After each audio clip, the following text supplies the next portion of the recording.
Bruce Lee was more than a martial arts icon, he was a symbol of resistance, self-expression, and raw power.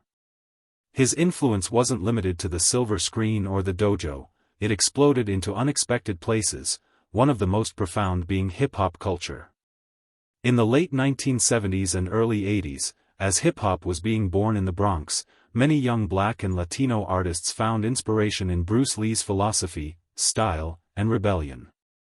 He represented discipline without submission, confidence without arrogance, and the idea that you could master your own destiny, all central themes in hip-hop. Breakdancers mimicked Bruce Lee's movements, his fluid, explosive kicks looked like dance moves themselves. His sharp, precise rhythm matched the beat of early hip-hop tracks.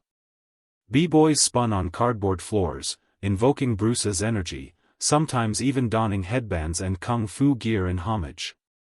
Rappers, too, carried his spirit. Wu-Tang Clan, arguably the most martial arts-influenced hip-hop group, built an entire brand around kung fu movies. Their debut album Enter the Wu-Tang, 36 Chambers, was a direct nod to Bruce Lee's Enter the Dragon.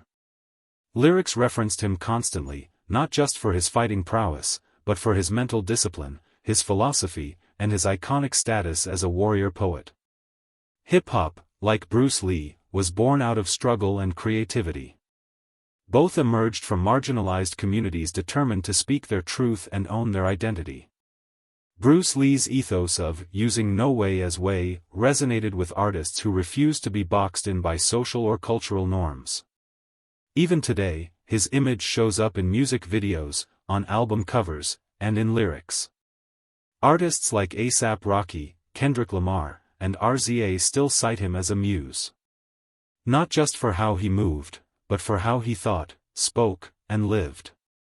Bruce Lee lives on in hip-hop not just as a fighter, but as a philosopher, revolutionary, and cultural mirror.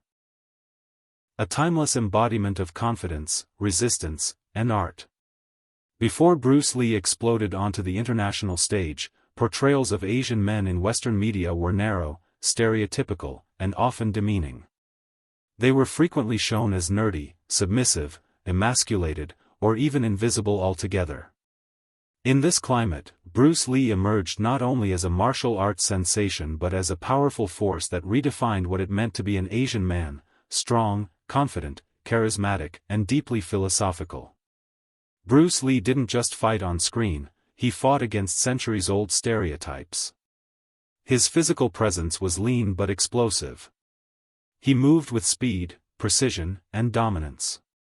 In films like Fist of Fury and Enter the Dragon, he confronted not just enemies, but ideas, taking down colonial oppressors, street bullies, and anyone who underestimated his strength or his identity. Unlike the passive or comic relief characters often portrayed by Asian actors, Bruce Lee commanded the screen. He was the lead, the hero, the one with the answers. His confidence was natural, not arrogant.